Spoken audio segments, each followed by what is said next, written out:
And we're back and we're live and we are streaming and we are going to get Jillian back in here in just a second. Thank you for your patience. Everybody pray. And I know Susan was entertaining you all over the Rumble Rants, so thank you for hanging out with that. It's funny because this was sort of the skit on our show that Caleb was having technical problems. It's real now. Oh, on the Aliens Attack show? Yeah.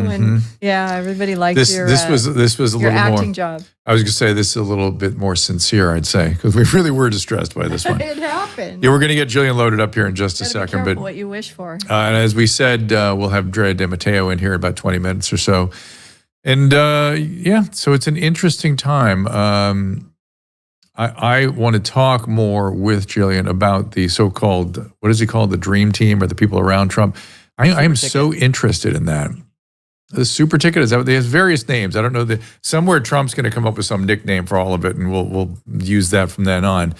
But, for me, I threw in with RFK, and then when he threw in with Trump, I was like, I guess that's where I'm heading. And because I don't have Trump derangement, I never had any strong kind of feelings about the first Trump administration. Nobody liked January 6th. That was not good. Did he actually believe that there was some shenanigans with the voting? I'm certain he did believe that. And maybe one day we'll find out there in fact was. In which case, all the people who are in prison now, don't they deserve a little compensation for their efforts? I don't know. It's these are all very odd things to think about. Particularly when we've been propagandized in various ways. And the thing I know I am sick of is the propaganda, the lying, the hoaxing. And as these things get further in the rearview mirror, they get more and more obvious as hysteria, hoax, lying, propaganda. And the thing about propaganda is that is the way you induce a mass formation. I was with Matthias Desmet last week, and he was talking about how narcissism is the underlying soil for this mass formation, that loneliness then is the opportunity, and then propaganda and censorship is how you turn up the volume on the delusional hysteria, and you block the access to information that might break the hysteria or the delusions by canceling and censoring. And I wrote something down here just last night when I was waiting to do something.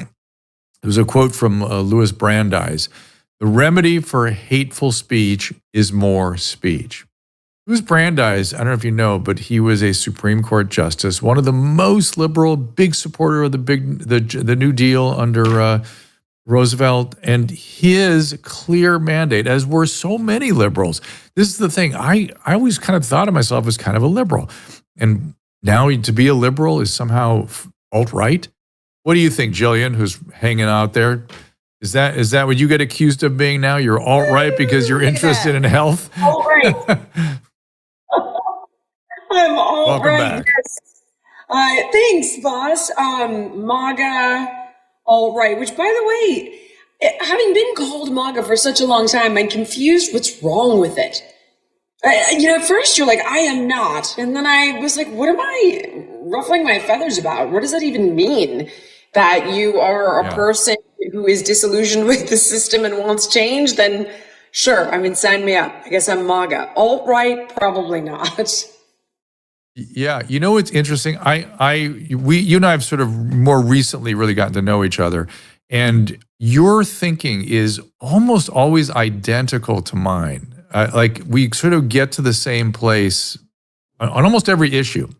And I was talking before we got you, on the food source issue, on the excessive use of pharmaceuticals, on the concerns about GLP-1s. We share an absolute agreement on these things, and we come at it from different, I don't want to even say perspectives, but different experiences, and we just look at the data, and our judgment tells us there's a problem here, and part of that judgment is built on our experience working with human physiology. Listen, I obviously don't have an MD, far from it, but I have been interviewing people like yourself with a PhD or an MD after their name for the past 10 years, and I've worked with people like yourself for 30 years in the fields of fitness and nutrition. So common sense would dictate that a lot of the health narratives we've been having shoved down our throat in the past, honestly, I want to say 5 years is really when it's been ramped up. Yeah. It's absurd. Yeah. Like, you can be healthy at any size. Obesity is a disease that you're helpless to fend off on your own without drugs. I mean, my God, the list is so long and extensive. And it starts with health. And it really branches out from there. Once you see it in health, you start to see it everywhere, I'm afraid. Right. We happen to have good judgment on the health side, so we can see through some of the sloganeering and propaganda. But something you and I have never talked about is your thoughts on this propagandizing efforts that have been going on. I am deeply, first I was blown away that it was happening, then I was angry, and now I'm deeply saddened, concerned. It's just mind-boggling to me that essentially a psyop is perpetrated against the American people by their government. Which area are you speaking about? Like, as you're talking? Yeah, whatever you please.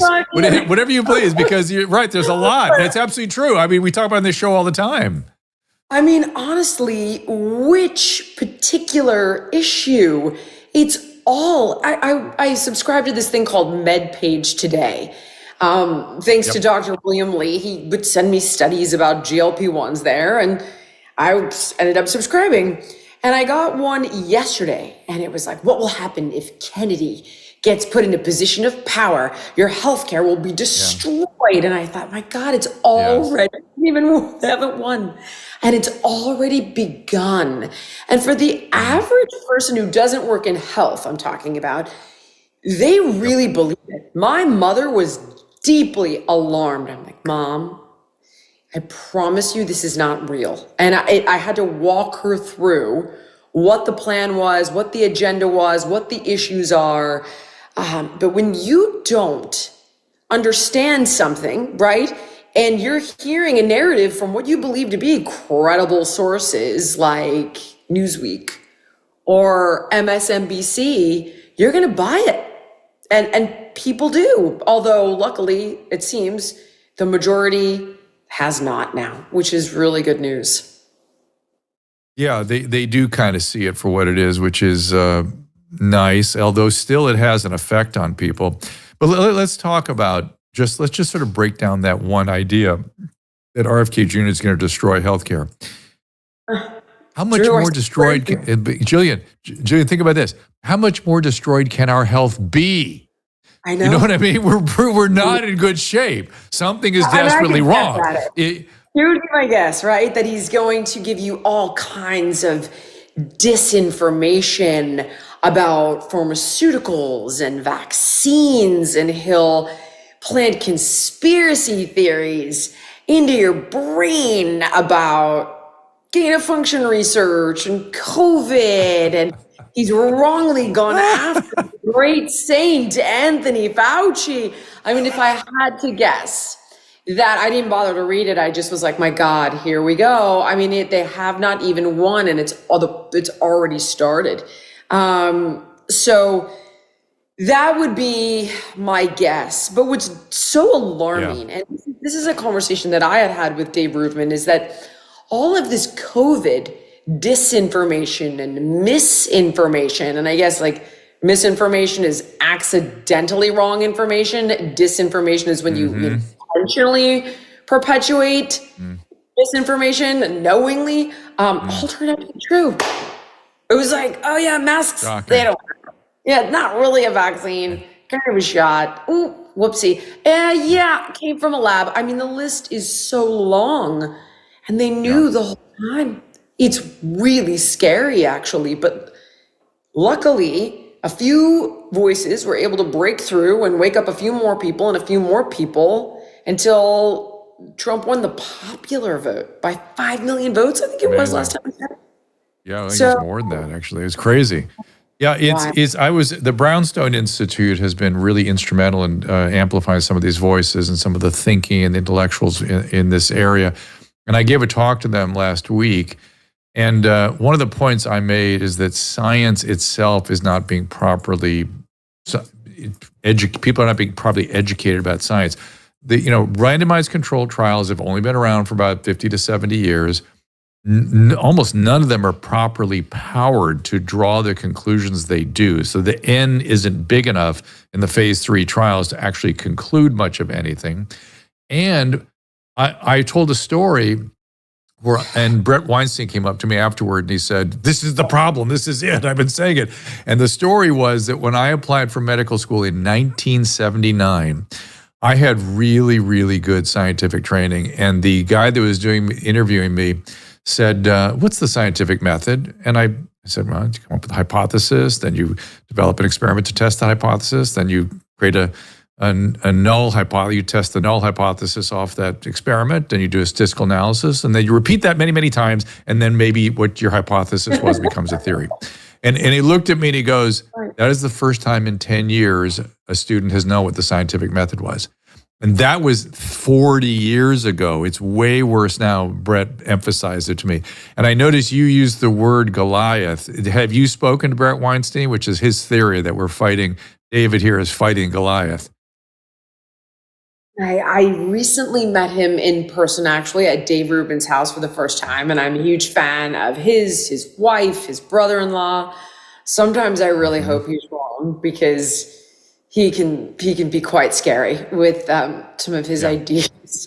And I just pray, I'm like, I hope that you are a little too far down the rabbit hole because this is really dystopian. The problem is that he's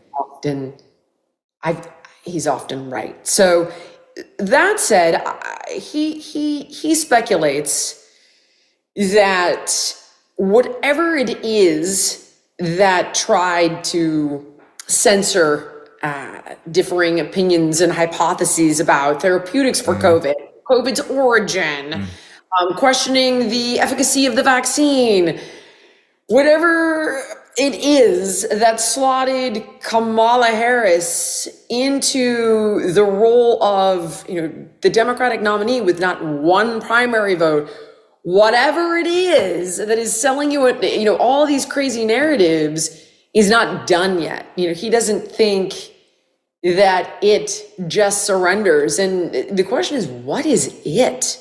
Right? Like, what is that? Is it corporate interest? Like, what this cabal of millionaires, Soros, think? I don't know, but it is something, and it is powerful. In the simplest form, I totally agree with you. And I'm glad to know you're attending the Dave Rubin soirees. Those are some of the most interesting dinners of all time. But I must go to the next one you attend. But at very minimum, there is a deep belief that centralization of authority is a necessary road to human flourishing.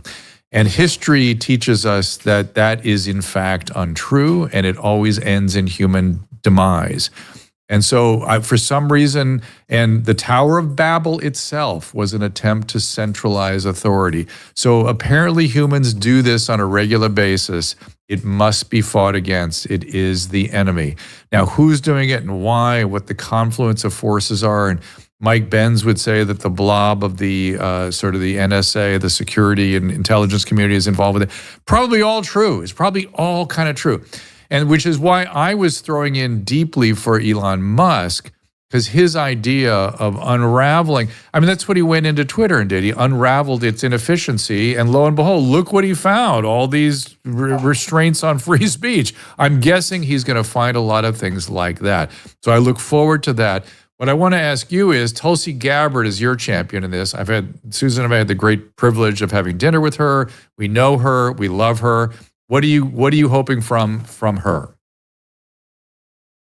This is I hate to throw this out there. I hope to see her run in 28. I would love for her to become Secretary of State. Maybe it would be ambassador to the UN, which was enough for Nikki Haley to make. That's a great idea. That is a great idea, because that needs to be straightened out, and she sees it for what it is. That is a great idea. Tell we have our mutual friend that books your show, and I understand you got him to lose some weight recently. And he was saying to me, Susie, he's like, she's yelling at me. She tells me, she cusses at me. I'm like, yes, of course she does. She knows how to do this. But tell him to send that message on in. Yeah, he lost 40 pounds. Wow. Doing it, guess what? Diet and exercise. Shocker, I know. Really profound. I put this hypothesis together, Doc, that if you eat a little bit less and you move a little bit more, and I proved it over and over and over. What? What a weird idea. I know. So, yes, he has in fact lost a decent amount of weight, and I hope to take more off of him in the coming year. But here's the thing with Tulsi. She's got unbelievable integrity.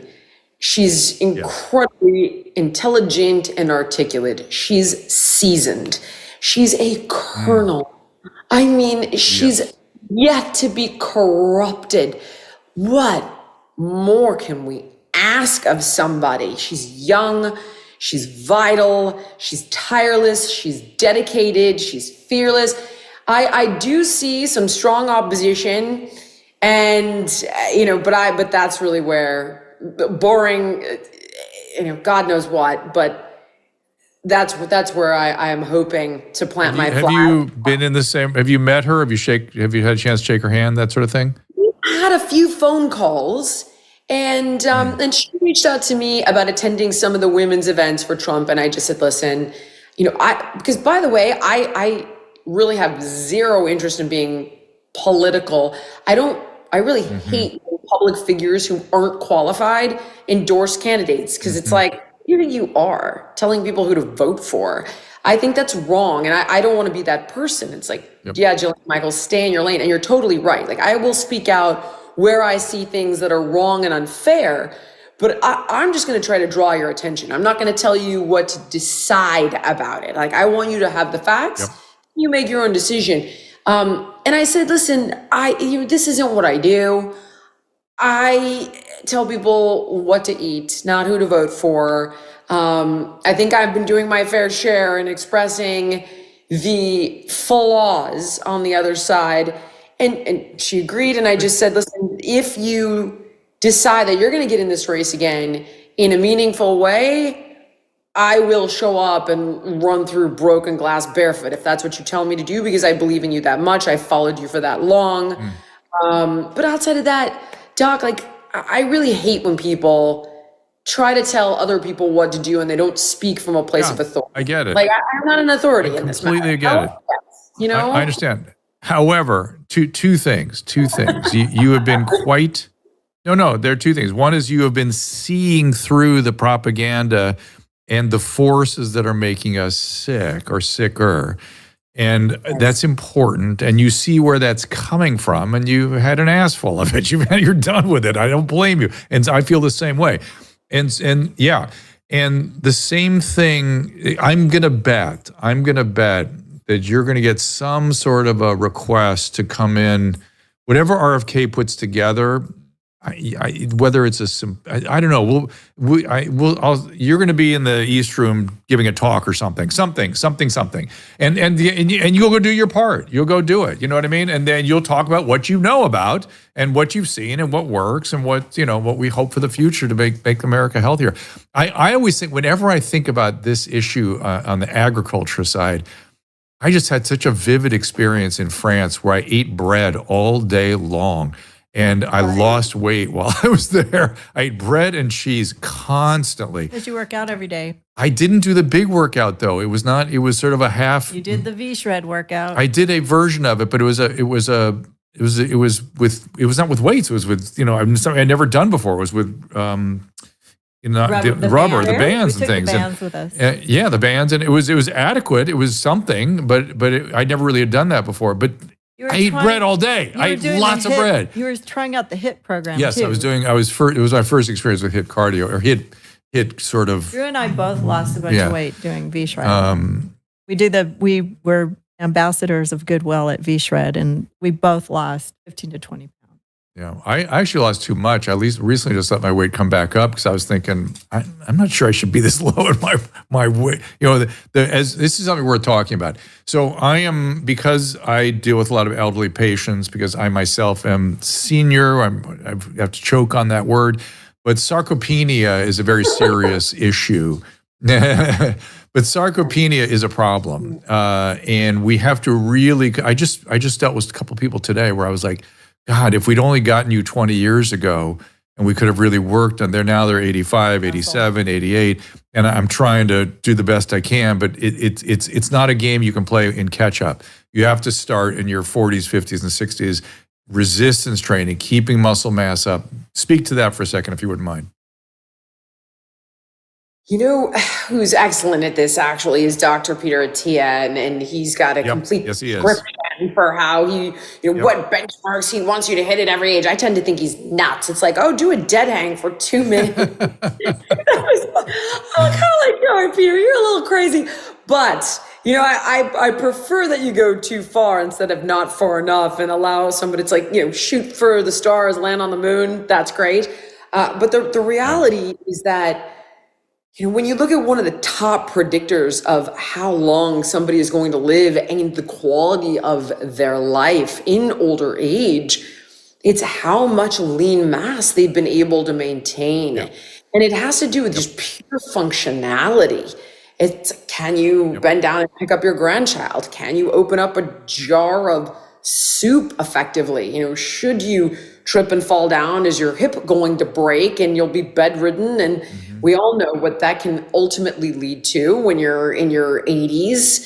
So taking care of yourself in a preemptive fashion is so, so important. And one of the most unfortunate things that I see in my line of work is people tend to need that really scary wake-up call. I hate it.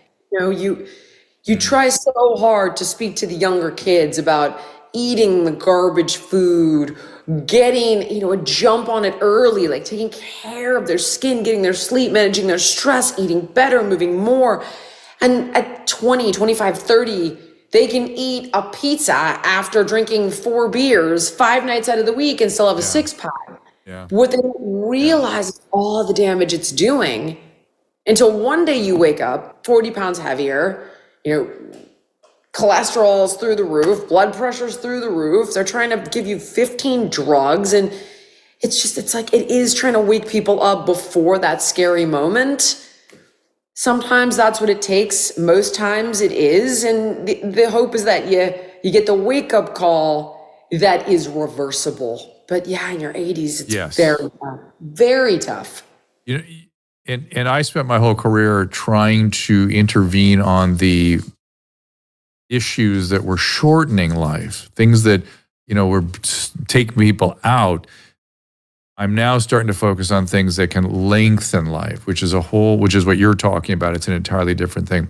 Jillian, I'm going to wrap up. Where do you want people to go? Where would you like people to see you and find you? And hopefully we'll be at Dave Rubin's house together sometime soon. But where would you like my audience to find you? YouTube at Jillian Michaels. We do a podcast with incredible doctors like yourself and thought leaders across all areas of pop culture. That's where I'll be. You can find me there. Jillian, I appreciate you being here. I appreciate all you're doing. And again, our brains work a lot alike. And so I always know that if I'm thinking something, you're going to agree with it. I hope we find something to disagree on, frankly, so we can enhance our fund of knowledge by getting to the truth together. I'll dig deep. I'll try to come back to you with something in the future. Thank you. We'll see you soon. Bye, guys.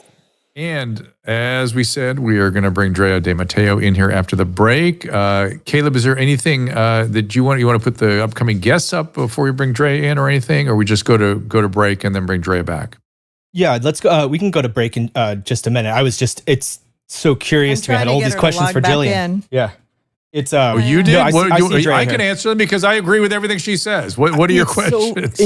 It's so interesting to me that I've noticed a lot of people of all races, creeds, genders, everything. A lot of fitness people have really kind of swept over this direction. I think because I'm trying to figure out why, but I think it's because things like health and like leaning more towards the right, like it, because the right seems like it's turned into the platform of people who are just saying, this is the truth, this is how it works. Like what she was saying about losing weight. It's like, eat less, move more. Two things. But they've been trying to mess with that and say, like, you know, it's not that simple when it actually is. The enemy is post-structuralism. And post-structuralism is a philosophy that has captured a lot of academia in this country that would have it that the truth is relative. The reality is you can ascend to the truth through using your brain. Now, you may not get all the way there, but you can ascend to some approximation of the truth, especially when it comes to physiology and human behavior and human biology. Then, number two, you can therefore then say some things are healthier than others, and we can say it out loud. And then you can say, three, if somebody would like to be healthier, we know how to do that. And then four, the fact that people like me have been so focused on the things that shorten life, hypertension, hypercholesterolemia, falls, pneumonias, cancers, which do shorten life, and we do need to stay on top of that.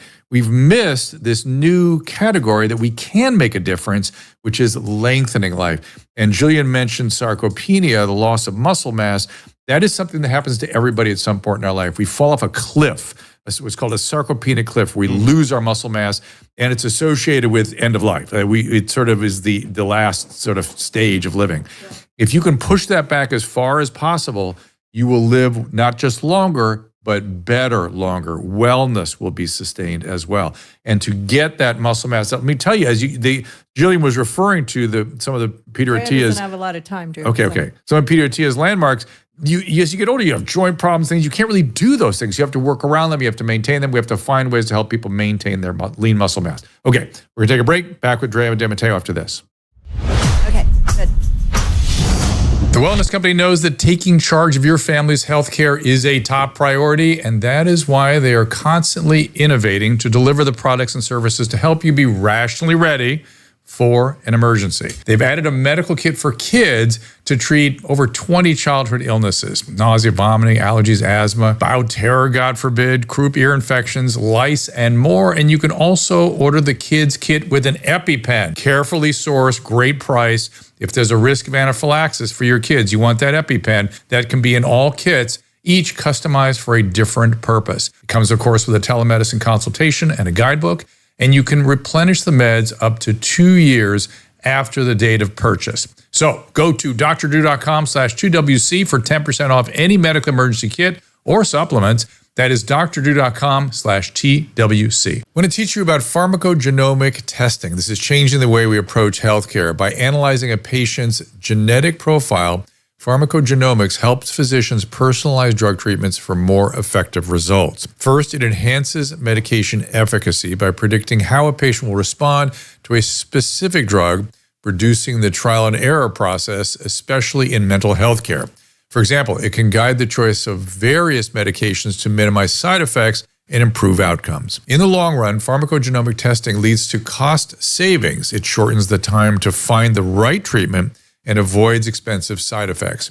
It also supports more personalized care, helping physicians make better decisions and ensuring that treatments are tailored to each individual's unique genetic makeup. Test simply requires you to swab your cheek, then you send in the sample to our lab. Discover the power of personalized medicine with pharmacogenomic testing. Tailor your treatments based on your unique genetic makeup. Reduce trial and error, avoid side effects, find the most effective medication for you. Take control of your health today. Go to drdrew.com/checkgenetics. That is drdrew.com/checkgenetics. I'm excited to bring you a new product, a new supplement, Fatty. I take it. I make Susan take it. My whole family takes it. This comes out of, believe it or not, dolphin research. The Navy maintains a fleet of dolphins, and a brilliant veterinarian recognized that these dolphins sometimes developed a syndrome identical to our Alzheimer's disease. Those dolphins were deficient in a particular fatty acid. She replaced the fatty acid, and they didn't get the Alzheimer's. Humans have the same issue, and we are more deficient in this particular fatty acid than ever before. And a simple replacement of this fatty acid called C15 will help us prevent these syndromes. It's published in a recent journal called Metabolites. It's a new nutritional C15, pentadecanoic acid, it's called. The deficiency that we are developing for C15 creates something called the cellular fragility syndrome. This is the first nutritional deficiency syndrome to be discovered in 75 years and may be affecting us in many ways, and as many as 1 in 3 of us. This is an important breakthrough. Take advantage of it. Go to fatty15.com/Dr. Drew to receive 15% off a 90-day starter kit subscription, or use code Dr. Drew at checkout for that 15% off, or just go to our website, drdrew.com/fatty15. I ain't Dr. Drew. Dr. Drew. You want to spend the whole session talking about Dr. Drew? There you go. Even you call him Dr. Drew.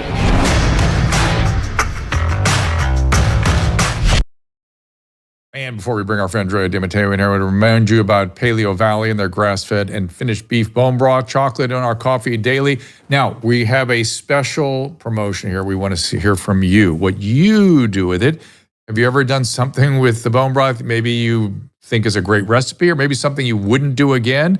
I put a big scoop of it in, you don't know this, Susan, in yogurt, and didn't work out so well, but I do. But a small scoop, it did work out, and I keep my coffee every day, and so I just had it this morning. In fact, tell us about your adventures with bone broth and with the protein sticks. Where do you stash them?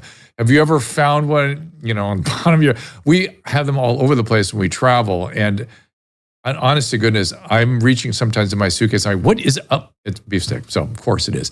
Are they in your go bag? Recipe ideas for the pasture-raised beef, chicken, pork, or venison, any of it, go to drdrew.com/contact. Okay, go to drdrew.com, contact, select Paleo Valley Ideas from the drop-down menu. So Paleo Valley Ideas will drop down. And then you share them with us, and I will share them on upcoming episodes and read your name live on the stream. Maybe we'll follow up with you. Plus, be sure to stock up at drdrew.com/Paleo Valley for 15% off your first order, 20% off when you subscribe. High nutrient, low calorie, great supplement. We were talking with Jillian about getting our diet right. This is a great way to do it. Drea de Mato, we noticed, was celebrating online. Susan was, well, we were cracking up. Drea, honestly, bring Drea on in here. And Drew stalks Drea on Twitter. Sometimes I do, especially when she always draws attention to her. He's like, look at Drea. Well, You want me to celebrate? Yeah, I'll go look at Drea. When you're carrying on, I get entertained. And what really caught me was a retweet of a Roseanne Barr OnlyFans for Kamala Harris. And I thought, oh yeah, I can laugh okay, at myself. there we go. Yes, you can. Yes, you can. I can laugh at And myself. I can't. Anyway, I'm very happy today. I'm very happy, but it is the calm before the storm. Anyways. So what do you think's coming? What's coming? What's coming your way? What do you think? I don't know, guys. Don't you guys wonder how easily they'll let go of power? I still think we need to be... Not after they made such an issue of it. January 6th was their whole organizing philosophy, so I can't imagine. Although I've got to say, there's a lot of narcissism flying around, and as soon as somebody accuses you of something, whatever they're accusing you of is probably something going on in their heart. That's just how this all works. So it does make you wonder, what is this now? Hoping the day is coming to explain how we had record turnout. Caleb, what are you showing us? Oh, I'm showing some breaking news here. All of these top accounts on X are engaging in election denial conspiracy theories. Oh no. God. Oh no. Are you Look at them all. kidding Something doesn't me? add up. This is so strange. Oh no. Are we going to ban all of these people's accounts? This is now back to January 6th stuff. No, these are other accounts that are on X right now that are all saying the exact same stuff that they wanted to send people to jail for exactly 4 years ago. Yeah. Well, no, a lot of that is saying, how is it that Obama and Biden and Trump all had 60 million or 65 million votes to win, but Biden had 81 million votes? How is that possible? How did that happen? Was he that great of a candidate? Not my specialty. Not your thing. So, but The math are you is not worried my that they're thing. going to put? Are they worried are you worried they're going to try to put him in jail, or Oh, are you worried that they're going to? I'm more, no, at this point, the conspiracies that have flown wild, I think it's pretty obvious that most of them have kind of come to fruition at this point. I'm more worried about, look, I didn't think there was going to be an election. I thought that somehow that would get squashed, that there'd be some sort of catastrophe. I think that we're all aware of the fact that they can generate anything they want these days.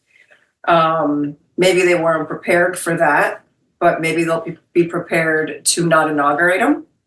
I don't know. I just feel like we have to be extra vigilant right now about what's about to happen. Just listening to the media spin already, it's when is it going to stop? Like, I just don't understand. I mean, and I think about, I thought about you today, actually, before Susan even reached out to me. I thought, what is how do we assess the sort of mental illness? Like, I'm not saying that everybody's mentally ill. I'm not saying that at all. I had Trump derangement syndrome. I know what it feels like to believe everything the media is saying.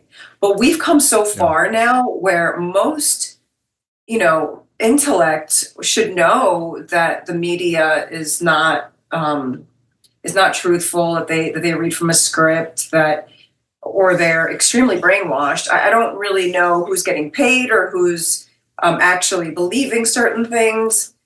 It is really hard to believe that people are still believing or buying into this. Like, I read some things today that my friends posted that everyone said, look at what so-and-so said, and look at what this person said, and things people are saying about Robbie, his fans. He lost thousands of followers over posting a picture of himself with Donald Trump.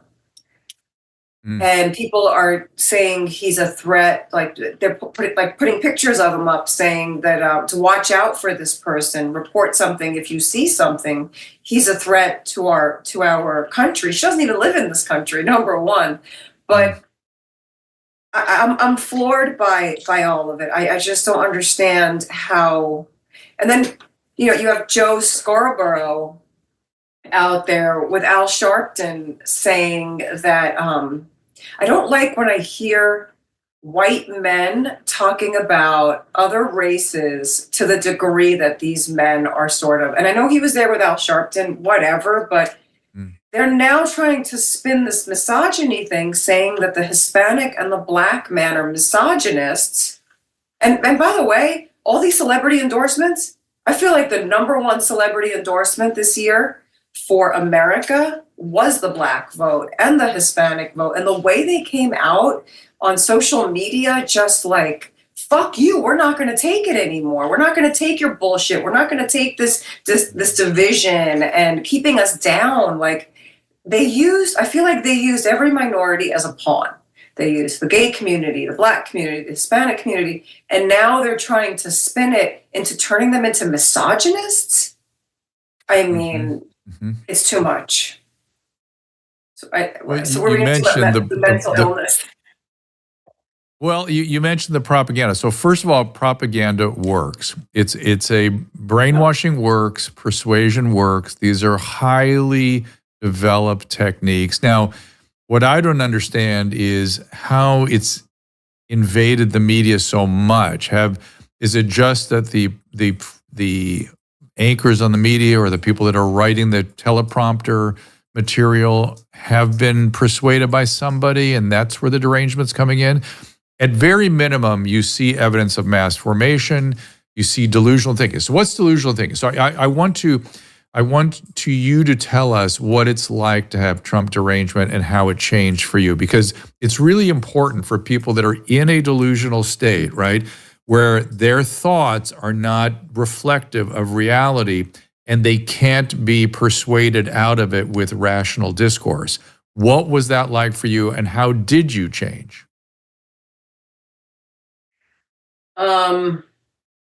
Yeah, I mean, this was back with the whole immigration thing. I was very swept up in that. I also wasn't paying close enough attention. I wasn't doing the research.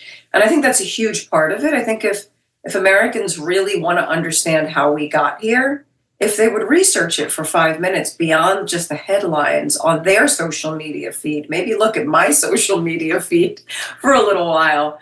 But if they would go beyond all of the sound bites and all of the perpetual lies, I think that they would find some truth in there. For example, and I'm not even talking about my own experience right now, but this was happening. Well, it is my own experience. When Trump said certain things like, there were fine people on both sides, all of these sound bites, when he said, I'm going to do it whether these women like it or not. But let's go back to the Charlottesville one. I never really knew that story. I just knew that he was a Nazi and that's what everybody was calling him, and everyone, blah, blah, blah, blah, blah, and the borders. So he must be a racist. And I didn't know about the gang stuff. Like, I wasn't really paying attention. My daughter got me to vote for Biden. I'd never voted in my life. I was always anti-establishment and I was anti-Bush, like majorly anti-Bush. So anything Republican to me was just, I'm just not that. I was anti-establishment, not a voter, didn't vote because I didn't do the research, because I didn't feel like I had enough information to make a fair decision, and I didn't want to participate out of self-righteousness. Like, I would vote if it was a righteous vote. And I voted for Biden because I believed the bullshit. And that was that. And then I found myself I watched him one night talk about the vaccine mandates. And I watched all of those frontline workers go from heroes to zeros in COVID. Everybody was fired. There was no question. There was no protesting. All of these working class, incredible people were now laid to rest and without the potential to earn or anything. I was one of them, but I was like, hey, I could sell my house maybe. But when they refused to take the vaccine, they all just got dismissed. And people protested, like the truckers' convoy in Canada. The Americans did not protest. I mean, I went to a protest for the mandates here, and really nobody showed up. It was really weird. The truckers were coming through. It was very sad to see hippies, Californians who care about health. I mean, you said Jillian Michaels here. All of the things that the sort of the California lifestyle once meant to people, and that lifestyle was being completely dismissed in left-wing politics, and that's where it usually lives. So I started to notice the inversion. Like I started to notice that the authoritarian thing was happening on the left. And I was like, holy shit, they're just playing a game of what is it? The chairs, the thing with the chairs that go around. Musical chairs. Musical chairs with Republicans and Democrats. And I always sort of felt that way, so I stayed away from it. But this was a moment in time where I was like, they're really going to convince the world that this is the righteous path. And Joe Biden gets up with a big red backdrop behind him, and he's preaching to America all kinds of totalitarian phrases and words based on this vaccine. Anyway, back to Trump and saying what he said, and watching Biden doing all of this, and me feeling like I'm losing my freedoms, and hearing the words fascism and Nazism all over the fucking place. That speech that he made after the Charlottesville thing, I cannot believe that liberals right now, and I'm still a liberal, that they will watch a debate and listen to Kamala talk about that moment in time with the news folks there. I forgot what station it was, maybe ABC or whatever. And nobody debunks it live on TV in front of an audience. This is a woman who's been in politics her whole life. She knows the truth. She knows what the full video said. She knows what he said right after that moment. And she fed it to the American public, to her followers, the people that will go and vote for her, and blatantly is lying to the public along with a television network. And the real information's right there. Anybody can look it up. It's right there on your phone. You can watch the entire speech that he gave, the entire speech he gave about protecting women as well, that they then sound bit into something about abortion.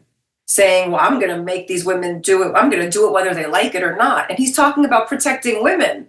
He's not talking about, I'm going to make them, accept this abortion rule whether they like it or not. And the fact that she was lying like that to the American people and no one knows it. Well, everyone knows it. They all voted because of that. The people that voted knew the truth. But now you have the media spinning it to be about misogynist Hispanics and Blacks. So instead of them feeling like, or all of us feeling like there was a victory, now we have to deal with the media spin of not only Scarborough saying that about the men, but now you have the witches on The View. Oh my God, I mean, Joy was one of my mom's old friends. I'm floored when I hear it. But they're calling the women, the percentage of women that voted for Trump, uneducated. Like, where are they getting these fucking statistics from? And what an insult to the American people. So she's running on insulting her entire country. So, Right. yeah, there's Trump derangement syndrome. I don't know, man. I think people have truth derangement syndrome. Forget about Trump derangement. It's called truth derangement syndrome. That's really funny. That's really good. I like that. It just occurred to me, I saw Claire McCaskill on multiple different stations over the evening. And she said the following thing. I thought this was so interesting. She mentioned 5 states are now going, or 4 states, I believe, we're now going to send Republican senators to Washington. 4 states where Trump won. And then she went, and then they made laws to protect abortion. How is that? They're not getting the message that is a states' rights issue. We don't want the federal government up our ass with everything. We want things to be managed locally and at most by the state, but not the federal government. It's certainly not something as profound as our body integrity. That's the point. That the same person that could vote for Trump, vote for a senator on the right, can also vote to protect abortion privileges the best they know how within the state or county in which they live. That's it. Keep the federal government out of our lives. It's not designed to do what people think it's doing. It's supposed to manage interstate commerce and defense, and that's about it. And have a constitution that's protected by that defense that includes our rights. But those rights can be protected at a local level. The federal government doesn't have to execute that all the time. They shouldn't be in our lives. This is ridiculous. And the fact that Claire McCaskill can't see that was astonishing to me. God, is she terrible. Yeah. Oh my goodness. I woke up this morning, oh my God, this is terrible. Yeah. I didn't even see all that, but even on the whole topic of abortion, I've talked about this before. I've had abortions. My great-grandmother was the only abortionist in 1950s Harlem. Like, I am not one of these, pro-life lunatics here. I'm still crazy liberal. But I don't understand how these women, all these celebrities, I feel safer with her as my president. Really, while women are getting raped all over the place, and let's even talk about, you want to talk about protecting reproductive rights. How about protecting your daughter's reproductive organs? Because we now know about the percentages of miscarriage since the rollout of the vaccine and all those Pfizer trials. All of that paperwork is flooding out, and God knows what's going to happen once Trump gets inaugurated, if they allow it. But you're going to see all of the trials and how they didn't fare well with women that were pregnant or women that, even conceived. Well, certainly. Yep. You know what? Conception, the whole way along, I said, listen, I want a woman president as much as the next woman does. Okay. And I would love somebody. Well, you for president. It was Tulsi Gabbard. We're going to get Tulsi Gabbard in there. Salad, first of all, and she infantilized women. She would say, "Oh, you're not getting an abortion. You're not getting on a plane and going over the border to get an abortion. You're going over the border to get a pill and then come back." And she makes it sound so dramatic. Oh, you have to go through TSA and then you have to get on the plane by yourself and then your best friend's watching your kids and then you have to come back and it's so horrifying. I'm like, it's not that bad to get on a plane. I've done it alone a million times. Like, shut up. Say something important. Like, if you think I'm dumb and I'm voting for Trump because I'm dumb, no, it's because you are infantilizing me. You are making me feel like an idiot. And I'm just like waiting for her to say something important. I couldn't, it drove me crazy. Drea, I want you to comment on this one thing. Oh, but the last thing too, with all of the women that were so up in arms about reproductive rights and about women's rights, this whole women's and the misogyny thing. I'm sorry, but misogyny was alive and well on the fucking left. Because if you're going to put a little boy in my daughter's locker room, or you're going to have men competing against, if my daughter was a professional in sports and I was having to deal with that for her, I would be furious. I'm not one of those moms, but I can imagine the moms that are. Can you imagine, Drea? Oh God, this would be great. Forget about it. I would be screaming from the rooftops. How dare you? You want to talk about feminism to me and tell me I'm not a feminist and I'm weak and I'm not intelligent? Fucking Mark Cuban, all these people that are coming out now and saying that this is all misogyny now that Trump's in office. No, I don't fucking buy that for a second. I feel like the weakness right now, and I hate to insult people, but to not see the hypocrisy of my body, my choice when the whole vaccine thing was going on was one thing. And now the same thing with the not protecting women's reproductive organs, not protecting their identity in society. This idea that you need to talk to kids about their sexuality when they're 5 years old. Yeah, why does a young, healthy woman need an mRNA vaccine? Why? It's so stupid. Well, but the good news is we can say this all out loud now. If we had said this 2 years ago, we would be nearly arrested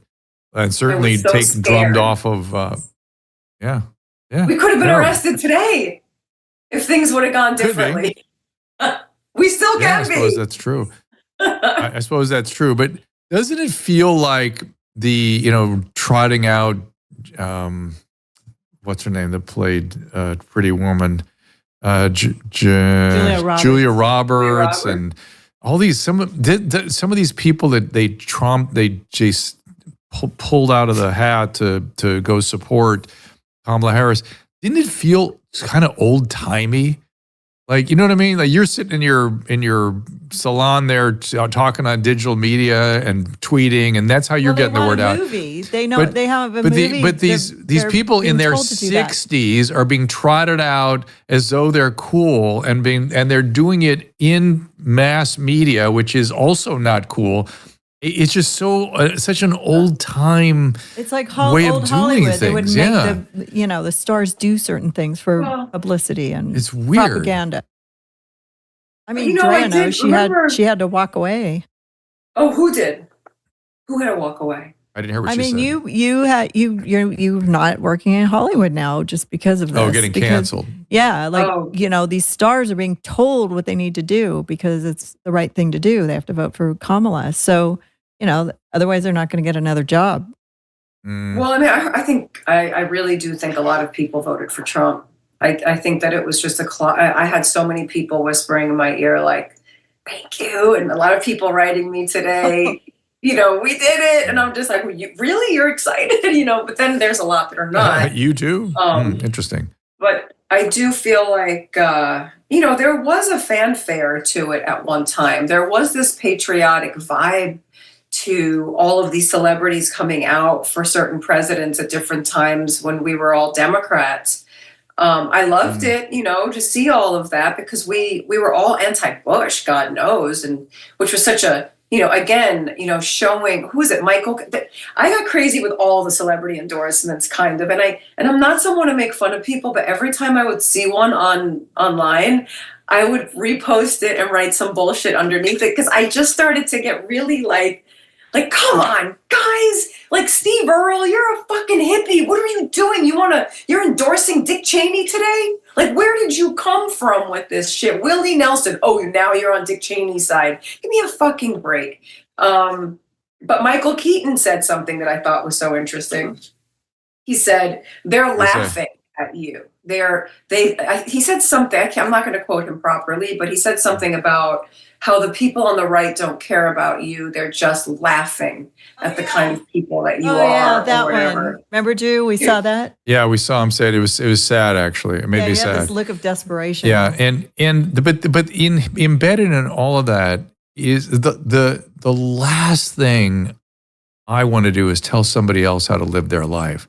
And you mentioned how you used to fight against the right because guess what? Within the right was the moral majority, the religious right, and they felt they had a moral imperative to tell people how to live their life. I spent most of my career fighting that group off. Much as you fought against them, I was fighting them off to be able to do the work I wanted to do.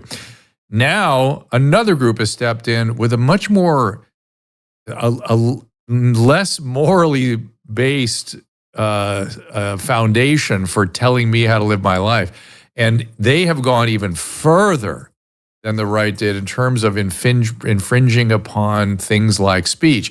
On the right, they didn't want the speech that would reach their kids and adulterate their community and that kind of stuff. Now, I don't want free speech because I say it's bad.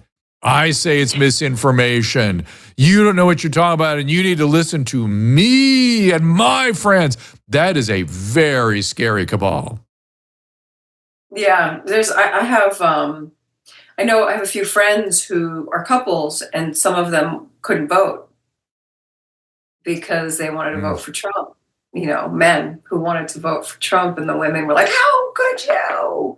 I mean, if you love your partner, then you would never take away their rights of freedom of speech or opinion. But we're living in some really deranged times. I don't understand it. And I think it's about to get even more crazy. I mean, just seeing, maybe it'll calm down. But today, people are really unhinged. So. Yeah, you're seeing, we were. When I was in, when I was in the bathrooms, today, I was in a bunch of airports this week, and I was in the bathroom in the women's stalls, and there were stickers like on the toilet paper holder, and it said, "You don't have to. You can vote in private. Don't don't let your man tell you what to do." And it's funny that you're saying the opposite. That was so weird. We're so weak. I know. We're so weak. Today, Robbie was wearing his MAGA hat everywhere because he's like, "Fuck it," because I don't let him wear it. I'm like, dude, I'm already getting so many people coming over to just ask me to say, "Christopher, can you just not wear the hat so that we can just have a quiet day out?" But funny enough, before yesterday, all the women flocked to him. I hang back and I'm like, holy shit, I'll be damned. All of these women want to hang out with him and talk to him because he has the red hat on, because he's not a pussy. I mean, sorry to say it like that, but that's how it felt. Like they saw a man and they wanted it. We're voting for Trump. And I was like, holy shit, go girls. And it was all these like cool LA chicks, But today, Robbie pulled over because there was a guy. There's a lot of men wearing MAGA hats today. And there was a guy on the corner wearing his hat, proud, and he was surrounded by like 10 cops, 2 cop cars. So Robbie swung around and he's like, let's go see what's going on there. And it turned out that that guy had been chased down the street by another guy with a machete. Oh boy. Here we go. Yeah. Well, welcome to Los Angeles. Were you down here? Were you in Los Angeles? We were in the Valley. Why? Because he had a MAGA hat on?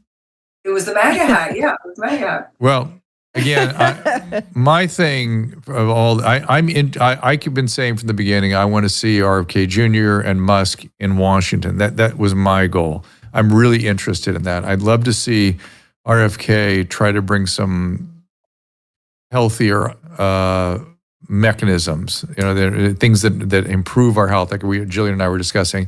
And I'm interested in Musk getting government more efficient and more out of our lives. To me, that interests me greatly. So I am relieved to see those guys in there doing their thing. It'll be very interesting to see what they can do. And I hope, there's always unintended consequences in everything. I hope they don't screw things up. But I do trust those guys to do good work. I mean, look, RFK's record is impeccable in terms of cleaning things up. And that's really what needs to happen. Musk, same thing. In terms of efficiency, there's nobody better. Or engineering, nobody better. Shouldn't those be the guys working in our government on our behalf? Yes, let's see what they can do. I think it'd be really interesting.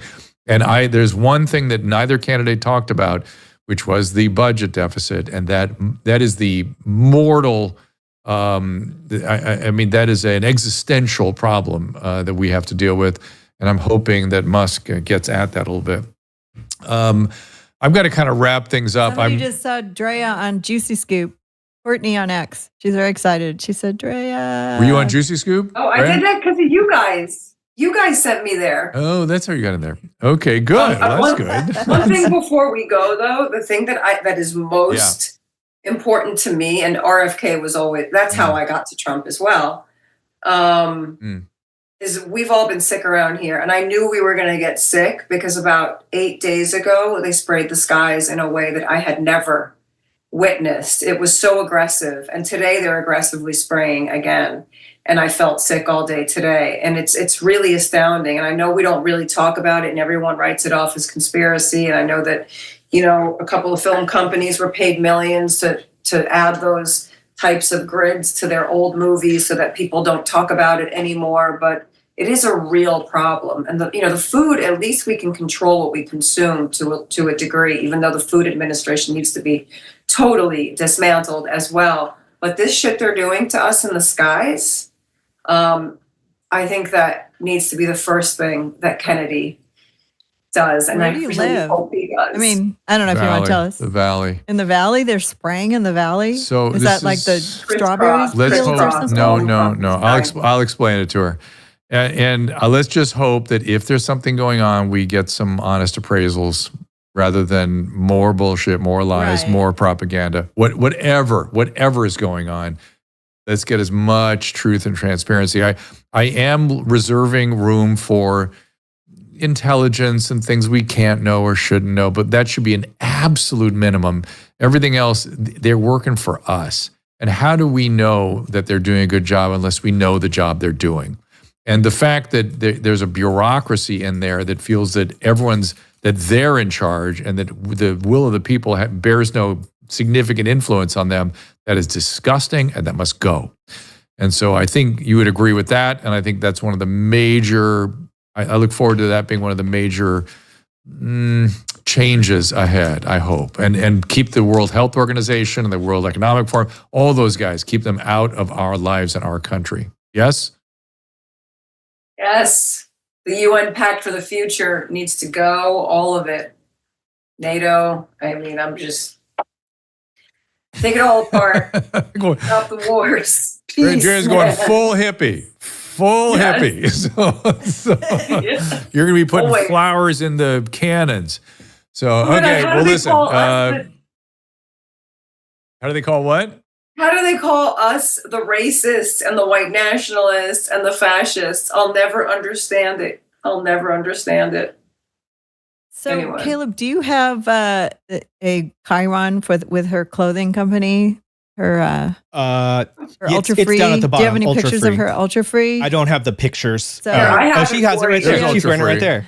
Look at that. That's right. There it is. It's always on me. Is that? So if you want to support That's the soprano Drea logo. and These are show some necklaces, by the way. love, They have She's- amazing jewelry. They have amazing sweatshirts, pants, everything. They have everything. And I can't now act she can be anymore. ultra free. Let her be ultra free. She doesn't have to act. She doesn't have to be encumbered anymore. She can be a full hippie like she wants to be. Yes. And, No shaving. And speaking of acting, Drea, I for the first time in my life, I just started watching The Sopranos. I'm in season 1. You have not aged a day since 1999. It is bizarre. You look like the same here as you do there. It's really wild to look. And I'm like, wait, this is from 1999? That's 20 something. It's wild. So Thanks, Caleb. I think that don't there's spoil a filter anything. on I'm this. still in Somebody said season that on 1. Rumble too.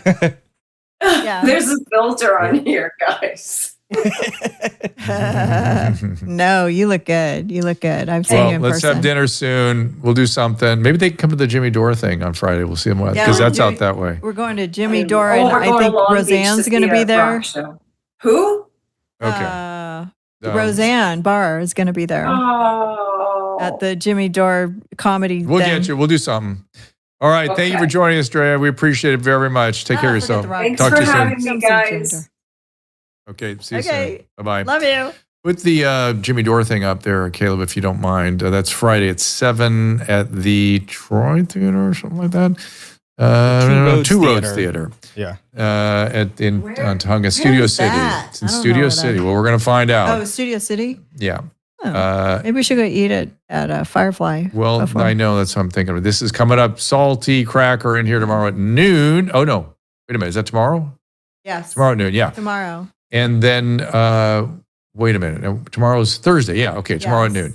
And then Friday will be We with should Jimmy Dore. invade Salty Cracker over on his Yeah, I'm show gonna do and it. tell everybody over there to We will invade at the end of come this watch one. him tomorrow on our Yes, show. indeed. Tell them, get up on the Rumble There Rants should when be we a lot of- invade. You know what would be fun is Drea and Salty Cracker together. I think Salty Okay. Cracker with anybody would be funny. And, did and he wanna- gets timid, though. He's go ahead, Caleb. I did want to mention something that I Hi, noticed, Drew. Drew, just from the pattern of, from Jillian and then Drea and then other people that we've had on the show, that it seems like the wall that a lot of people hit, from being lifelong liberals or at least feeling like they're lifelong left leaning is when the lies, like when you just can't, there's a lie that someone says and they just stick with it. And you're like, but wait, that's not true. It's not like Drea's seems to be the moment whenever other than COVID seemed like it was your moment. To Drea, it seemed like it was both COVID, their response to that, and also the boys and girls sports and then, girls bathrooms and stuff. That seems to be the line. Same thing with people hoax. like Fine people J.K. hoax. Rowling. Right. And so it's so Fine people interesting hoax. to me. But I'm going to tell you what it is. But the feeling they all expressed was insult. You're insulting me. Right. You're It's like insulting an me. You're insult. insulting me when you call me, insulting when you call me a Nazi, insulting when you lie to me, insulting when you propagandize me, insulting when you tell me I'm misogynist. These are insults. How Right. can you have to possibly have get a people to good follow you when comeback. you're insulting them? I always taught my kids, have a good comeback. So if they Well, say it's- you're a Nazi, go, well, you're ugly. You're fat. No, why did you just say, I know you are, but what am I? And you're an asshole. So I don't know. I guess you win. But Got a Pee Wee what Herman. really struck me, Drew, about that fact is how it seemed like Democrats assumed for a very long time that they owned the Latino vote. And then to see Latinos come out and vote for Trump in a way that I was watching the news and the shock on the people's faces at the news outlets when they're like, wait, this can't be right. This is what? Because it's There's like a they word actually. for that. It's elitism. Elitism. They That's what I saw. They know, and blah, blah, and then when they're shocked when they don't follow the wisdom that we know that they should be doing, it's terrible. Really, don't tell other people how to live their lives. Stay out of other people's lives. It's how we do this. So, Susan, your show's coming up on Friday. Twitch said We're not going to talk about it. Okay, we're not going to talk about it. Susan. What Thank else you, is coming Drodo. up? Jay Bhattacharya on the Let me 12th. tell him about my show. Okay. Tyler Fisher on the 13th, Remy Delike on the 14th, Lara Logan on the 19th. Jay Bhattacharya was so fast? amazing. Wrapping up, Jay Bhattacharya was amazing out at the Brownstone Institute. And Tyler Fisher has got some trouble going with Delta Airline. Will tell us about that. Lara Logan, we've been trying to talk to her for quite some time. What time is your show on Friday? My show's at 2 p.m. Pacific on Friday with Eddie, the clairvoyant medium, and Rob Schneider. Schneider put out some really interesting tweets today, Yeah, too. Check them out. he has been on my show before, he and his wife. And I just said, hey, you want to come back? And he goes, yes. So it should be fun to look into his mind. And I don't know, it should be a nice Friday afternoon. Yes. Mm-hmm. All right. So we will see you at noontime Pacific tomorrow, 3 Eastern for Salty Cracker. He should be the salt will flow after the results of the election. It should be very interesting. We'll see you then. Ask Dr. Drew is produced by Caleb Nation and Susan Pinsky. As a reminder, the discussions here are not a substitute for medical care, diagnosis, or treatment. This show is intended for educational and informational purposes only. I am a licensed physician, but I am not a replacement for your personal doctor, and I am not practicing medicine here. Always remember that our understanding of medicine and science is constantly evolving. Though my opinion is based on the information that is available to me today, some of the contents of this show could be outdated in the future. Be sure to check with trusted resources in case any of the information has been updated since this was published. If you or someone you know is in immediate danger, don't call me, call 911. If you're feeling hopeless or suicidal, call the National Suicide Prevention Lifeline at 800-273-8255. You can find more of my recommended organizations and helpful resources at drdrew.com/help.